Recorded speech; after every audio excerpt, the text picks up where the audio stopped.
Now, you might be all pumped up and you want to start your own farm now. You might have seen reason why you need to start up your own farm. You need to start growing food, and you need to start making extra money for your family. But before you do that, there are three things that you must do first in order for it not to end in tears. The first thing that you need to do when you have already make up your mind to start your own farm is to find out what your cash cow is. You need to find out what your cash cow is. And in my previous video, I explained what a cash cow means. A cash cow is simply a product that will give you the most revenue. When you look at even all organizations, all companies that have different products, you see that they always have this product that is like their cash cow, their best-selling product. This is a product they create more advert on. This is a product that they create more attention on. So you need to do your market research. You do not just wake up and feel that, yeah, everybody like to drink gari, so my cash cow now is to start making gari. Everybody will like to eat yam, so my cash cow is to start planting yam. Or everybody will like to eat chicken, so my cash cow is chicken. No, it depends on your environment and what you want to do. Let me give you an instance. In Lagos and in some parts of the southwest, you see that almost every family have catfish in their house. The prices of catfish in those regions is usually very low.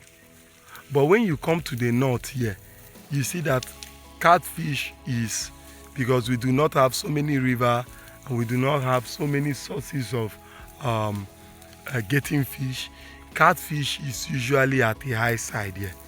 So if I am in Lagos right now or in Ibadan, I won't be using catfish as my cash cow. I won't do that. I might decide to use probably chicken. And the reason is because so many eateries, so many hotels, the demand of chicken in those areas is always high. No matter how you have chicken, people will always buy. I don't know whether you get the idea, but the idea is this. Do your market research and find out what your cash cow will be. Find out if your cash cow will be chicken, whether it will be fish, or whether it will be crop. And even if it is crop, what type of crop? What is the ones that the market want?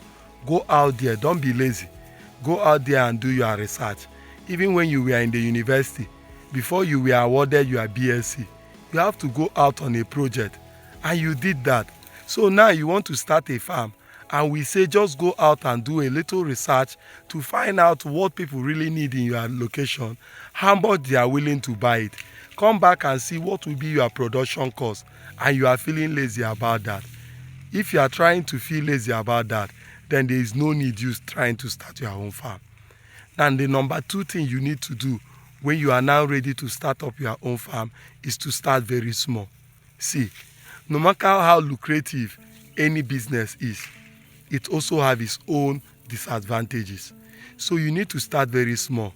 Never borrow any money in order to start up your farm.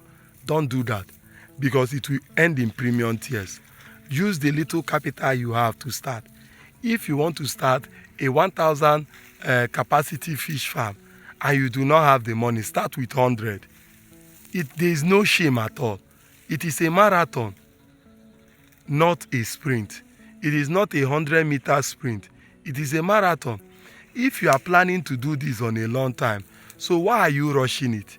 You can start very small. If you want to plant 100 tubers of yam and you do not have the money, plant 10 tubers. At least start. When you start, you can now see whether this business is a venture that you will continue with, or whether it is something that you might change and pivot to another one. Okay, so do not borrow money to start the business. Then the number three thing that you need to know is create an exit plan. Create an exit plan. An exit plan is very important in agribusiness. Let me tell you the reason.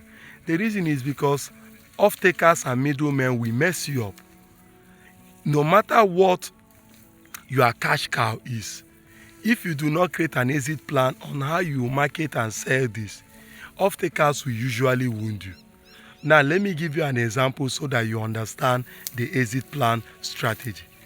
If your cash cow is poultry, I will tell you that you need to start immediately you put your bed, or even before you put your bed, you need to start marketing frozen chicken. You need to start telling people that you have a farm and you sell frozen chicken. Even if it means buying a little chicken from your neighbor or from the market and now start putting a little margin to sell it. People need to know you as someone selling frozen chicken. The reason is because when it gets to 6 weeks and there is nobody to buy it from you, what you need to simply do is to slaughter them and put them in your fridge. People already know you that you sell frozen chicken. Okay? Now, even if you are doing fish, you need to start selling fish in the evenings. Go to restaurant and tell them I have fish. Even before your fish get ready, try to go to the market and buy fish. Put a little margin and start selling. You might not make all the profit that time, yes, but you are using it to create a customer database. Do you understand what I mean? What I mean is simple. Create an exit plan. Without an exit plan, it will also end you in tears. To your success, okay? One love and see you at the top.